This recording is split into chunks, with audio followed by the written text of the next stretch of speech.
अस्सलाम वालेकुम। So guys, मैं हूं वसीम और आप देख रहे हैं असील नवाबी यूट्यूब चैनल। तो आपको पता है कि जब मौसम बदलता है तो हमारे बर्ड्स को अलग अलग किस्म की बीमारियां आ जाती हैं। हमारे बर्ड्स को फ्लू आ जाता है, नज़ला, बुखार, खांसी और इस तरह की बीमारियां बहुत ज़्यादा आ जाती हैं। तो इसका ट्रीटमेंट हमने किस तरह से करना है, और साथ में ये भी होता है कि पोटा जाम भी हो जाता है हमारे बर्ड्स का, ठीक है। तो खर खर कर रहा है तो आपका बर्ड्स ऐसे सुस्त होकर खड़ा रहता है एक जगह पे। तो उसका इलाज आपने क्या करना है, एक आपने वेटरनरी स्टोर से जाके एमोक्सिल सिरप ले आना है, ठीक है। एमोक्सिल सिरप मैं आपको डिस्क्रिप्शन में इसका नाम लिख के दूंगा, क्योंकि ये वीडियो एडिटेबल नहीं है, मैं इसको एडिट नहीं करूँगा, टाइम बहुत कम है।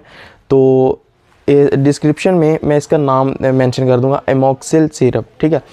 ये एमोक्सिल सिरप आपने 2 सीसी एक दिन में देना है, ठीक है। सिरिंज में भर के ना, जो नाली आगे लगा के सिरिंज के आगे, वो 2 सीसी आपने अपने बर्ड्स के मुंह में डाल देना है। उसको 2 सीसी एमोक्सिल सिरप एक दिन में 2 सीसी आपने ये पिलाना है। ये 3 दिन आपने ये डोज देनी है, ठीक है। तो आपके बर्ड्स का जो नज़ला, बुखार, खांसी, पोटा जाम या फिर सुस्त जो वो रहता है, वो सारा कुछ इंशाल्लाह ठीक हो जाएगा। ये एमोक्सिल सिरप बहुत ही बेस्ट है आपके बर्ड्स को ठीक करने के लिए। अगर बदलते मौसम में आपके बर्ड्स को इस तरह की बीमारियां आती हैं तो उसके लिए बहुत ही खूब है, ठीक है।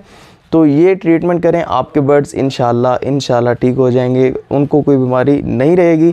और अपने बर्ड्स का ख्याल रखें। तो अगर आपको वीडियो अच्छी लगी तो उसको लाइक कर दें, अगर अच्छी नहीं लगी तो डिसलाइक कर दें। अगर अभी आपका कोई क्वेश्चन है इस वीडियो से रिलेटेड तो नीचे कमेंट करें, हम आपका रिप्लाई लाजमी करेंगे। So I hope you like this video. Thank you.